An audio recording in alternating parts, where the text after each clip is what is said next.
दोस्तों, मुंबई में एक व्यक्ति ऑटो चलाता है। वह ऑटो जो है वो उसका नहीं होता है, वो उसके मालिक का होता है। दिन भर में जो भी कमाई उस व्यक्ति की होती है, उसमें से उस ऑटो वाले के मालिक को देकर जो बचता उससे ये अपने घर का खर्च निकाल लेता। एक दिन जब वह वापस आ रहा था तो उसके घर से उसकी पत्नी फोन करती है और उसे बोलती है कि आप घर आते समय मार्केट से सब्जी लेकर आइएगा, घर के लिए सब्जी नहीं है। जैसे ही ऑटो वाला मार्केट में रोककर सब्जी खरीदता है और उस सब्जी को अपने ऑटो के पीछे वाले सीट पर रखने जाता है तो वह देखता है एक काले रंग का बैग उसके पीछे वाले सीट पर रहता है। जब वह उसे खोल कर देखता है तो उस बैग में बहुत ही बेशकीमती जेवर और पैसों से भरा हुआ वो बैग रहता है। दोस्तों, जैसे ही वह व्यक्ति उस बैग को खोलकर देखता है तो उस बैग में बहुत सारे जेवर और पैसे रहते हैं। वह अंदाजा लगाता है तो करीबन 5 से 6 लाख की संपत्ति उस बैग में रहती है। वह ऑटो वाला बहुत ही ईमानदार व्यक्ति होता है, इसलिए वह चिंता करने लगता है, सोच विचार करने लगता है, आखिर दिन भर में कौन कस्टमर मेरे ऑटो में बैठे थे जिनका यह बैग छूट गया है। दोस्तों, यह बड़ा ही दिलचस्प कहानी है। क्या वह ऑटो वाला उस बैग को लेकर अपने घर चला जाता है या उस व्यक्ति को ढूंढकर उसके बैग को लौटाता है? क्या होता है पूरी कहानी सुने मेरे वीडियो में। आप लोगों से बस एक ही आग्रह है कि आप मेरे वीडियो में अंत तक बने रहें और मेरे चैनल को अगर आप लोगों ने सब्सक्राइब नहीं किया है तो मेरे चैनल को सब्सक्राइब करें, एक लाइक करें। आपके एक लाइक से मेरा मनोबल बढ़ता है। नमस्कार दोस्तों, मैं हूं जितेंद्र कुमार सिंह और स्वागत है आपका अपने YouTube channel story with you में। दोस्तों, ये कहानी है उत्तर प्रदेश की। उत्तर प्रदेश का एक लड़का है जिसका नाम होता है अरुण। अरुण थोड़ा बहुत पढ़ा लिखा था और वह अपने जीवन यापन के लिए छोटा मोटा काम करता है। तभी उसे किसी लड़की से प्यार हो जाता है। लेकिन दोस्तों, जिस लड़की से उसे प्यार होता है वह उसकी कास्ट की नहीं थी और जिस जगह पर अरुण रहता था, इस जगह पर उसका गांव था, उस जगह पर कोई भी अंतर जातीय विवाह नहीं हुआ था और इस प्रकार शादी को वहां पर मान्य नहीं करते थे लोग। दोस्तों, अरुण जो है वो उस लड़की से बहुत प्यार करता था, इसलिए उसने यह डिसीजन लिया कि मैं इस लड़की को लेकर कहीं बाहर भाग जाता हूँ और हम लोग वहीं पर शादी करके अपना जीवन हंसी खुशी के साथ वहीं पर अच्छे से बिताएंगे। वो दोनों एक दूसरे से सच्चा प्यार करते थे, इसलिए अरुण जो है वो उस लड़की को लेकर उत्तर प्रदेश से मुंबई चला जाता है और वहीं पर एक छोटे से कमरे में उससे शादी करके वहीं पर अपना जीवन यापन करने लगता है। दोस्तों, मुंबई पहुंचने के बाद अरुण जो है वो मुंबई में ही एक चौल के अंदर एक कमरा लेता है और वहां पर वह उस लड़की को रखने लगता है, क्योंकि मुंबई पहुंचने के बाद ही उसने एक मंदिर में उस लड़की से शादी कर ली थी। तो वो लड़की अब इसकी पत्नी थी और इसकी जिम्मेदारी अरुण के ऊपर थी। दोस्तों, कुछ समय तक तो आराम से बीतता है, लेकिन जब इन लोगों के पास जो पैसे होते हैं वह खत्म हो जाते हैं तो अरुण को यह महसूस होता है कि अगर यहाँ पर जिंदा रहना है तो कुछ न कुछ काम करना होगा। दोस्तों, लड़का बहुत ही ईमानदार होता है। वह सोचता है कि क्यों ना एक ऑटो ले लिया जाए और उसी से कमाई करके अपने घर का अच्छे से यापन किया जाए। उसके बाद वह लड़का जो है वो एक रेस्टोरेंट में छोटा मोटा काम पकड़ लेता है। उसके परिवार में केवल 2 सदस्य थे, वह था और उसकी पत्नी थी। खर्चे भी बहुत ही लिमिटेशन में करता था। तो उस रेस्टोरेंट में काम करके वह लड़का जो है वो कुछ पैसे जमा करता है और पैसे जमा करके वह एक नई ऑटो खरीद लेता है और ऑटो चलाने लगता है। ऑटो को वो मुंबई में ही इधर उधर चलाता था और उसी के माध्यम से पैसे कमाकर अपने घर का अच्छे से भरण पोषण कर रहा था। दोस्तों, इसी तरह से समय बीत रहे थे और उसकी घर में एक बेटी का जन्म होता है। उसके घर में बेटी का जन्म होता है और अब उसके घर के परिवार में 3 सदस्य हो गए थे। घर का खर्च जो है वो बढ़ जाता है, इसलिए वह लड़का जो है वो और भी मेहनत करने लगता है ताकि अपने घर का खर्च अच्छे से निकाल सके।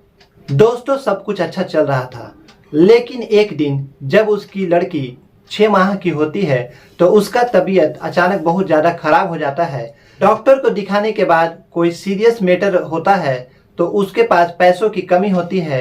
जब उसके पास कोई भी पैसे का स्रोत नहीं होता है तो वो अपनी ऑटो को बेच देता है, क्योंकि बेचने के लिए और पैसे अरेंज करने के लिए उसके पास कोई और साधन नहीं था, केवल ऑटो ही था जिसे वह बेचकर अपनी बेटी का इलाज करवाता है। वह अपनी ऑटो को बेच देता है और अपनी बेटी का अच्छे से इलाज करा लेता है।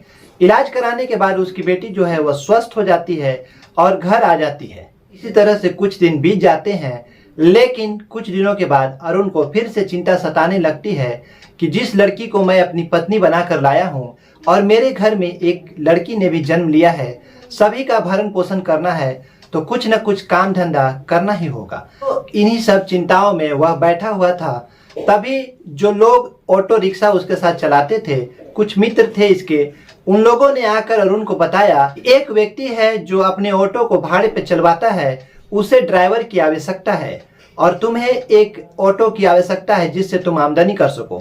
उसके बाद अरुण जो है वो उस व्यक्ति के पास जाता है और इन दोनों के बीच में बातें होती हैं।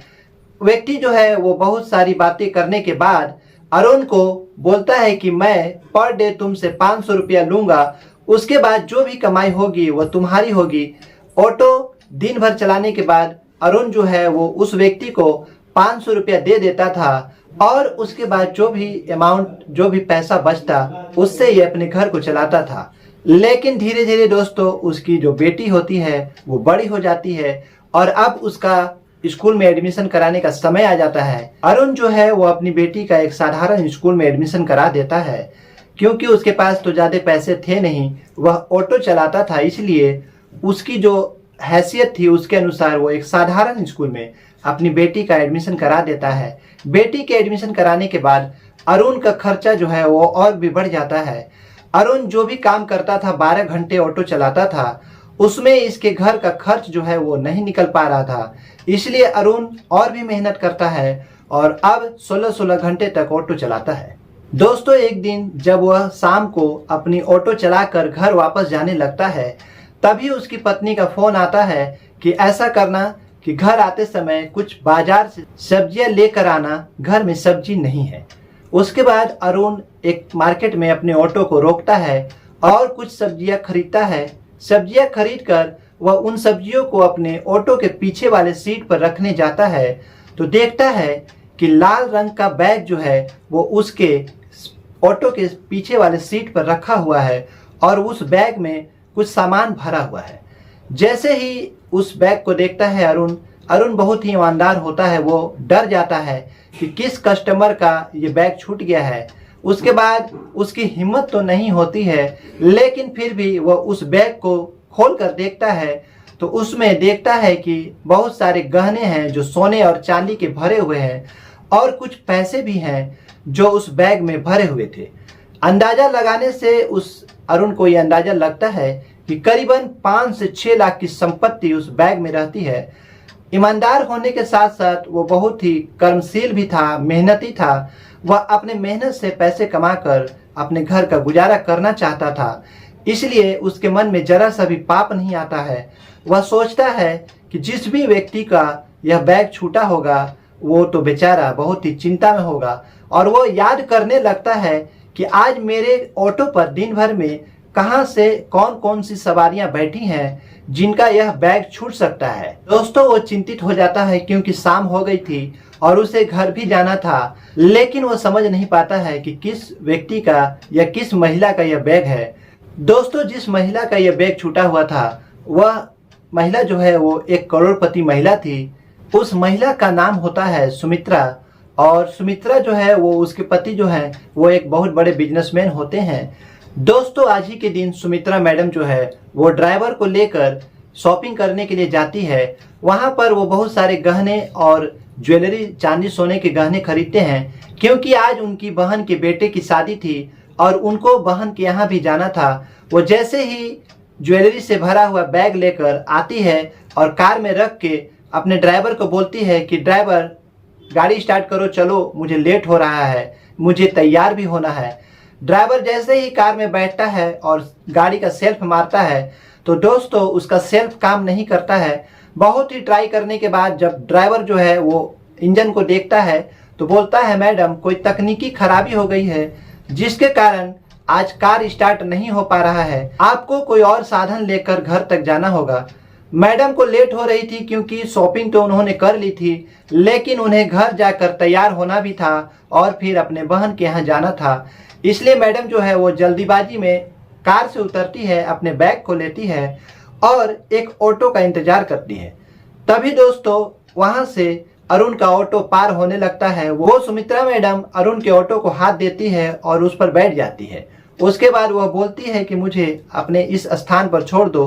अरुण जो है वो उन्हें वहां पर जाकर छोड़ देता है। दोस्तों जैसे ही वो अरुण के ऑटो को रुकवाती है, सुमित्रा मैडम पीछे के सीट पर अपने बैग को रख देती है और खुद बीच वाली सीट पर बैठ जाती है। उसके बाद वो ड्राइवर को बोलती है कि तुम गाड़ी को बनवा कर और घर आ जाना, मैं इस ऑटो से जा रही हूँ। उसके बाद अरुण जो है वो मैडम को उनके घर तक छोड़ देता है, लेकिन सुमित्रा मैडम उतरते समय अपने बैग को लेना भूल जाती है और अरुण भी उन्हें उस बैग को रखते हुए नहीं देखता है, तो उसे भी याद नहीं होता है कि उनका बैग है। और मैडम जो है वो जल्दी में उतर कर तैयार होने के लिए अपने घर पे चली जाती है। घर जाकर मैडम जो है वो तैयार होने लगती है, जो भी उनकी आवश्यकता की ज़रूरत की सामान होती है उसको वो पहनती है। उसके बाद सारा चीज़ करने के बाद जैसे ही वो निकलने लगती है, तब तक उनका ड्राइवर भी गाड़ी लेकर आ जाता है। वो बोलती है, ड्राइवर गाड़ी को आप बाहर निकाल कर रखो, अब हमें अपनी बहन के यहाँ शादी में चलना है। उसके बाद जैसे ही वो उस बैग को ढूंढने लगती है कि बैग कहाँ है, बैग को लेकर शादी में जाना है। उसके बाद जब उन्हें याद आता है कि मैं तो बैग लेकर आई ही नहीं, बहुत ढूंढने के बाद उन्हें बैग जो है वो घर में नहीं मिलता है, तो बैग को लेकर वो बहुत ही टेंशन में आ जाती है। उन्हें ऐसा लगता है कि बैग मैंने उसी दुकान पे छोड़ दिया है जहां से मैंने ये ज्वेलरी खरीदा था। उसके बाद वो ड्राइवर को लेकर उस दुकान पर जाती है, वहां पर बताती है, तो दुकान वाले बताते हैं कि नहीं, आपने उस बैग को लेकर निकला है। उसके बाद जब सीसीटीवी कैमरे में चेक करती है तो देखती है कि हाँ, जब वो बाहर निकल रही थी तो उनके हाथ में वो बैग था। उसके बाद उन्हें ये याद आता है कि वो एक ऑटो में बैठे थे और पीछे उन्होंने रखा था। तो उसके बाद उस ऑटो वाले के बारे में भी बहुत सारा इंक्वायरी करती है आस पड़ोस में, लेकिन किसी को उस ऑटो वाले के बारे में पता नहीं रहता है। सुमित्रा मैडम थक हार कर नज़दीकी पुलिस स्टेशन में चली जाती है और जाकर वहां पर रिपोर्ट लिखवा देती है।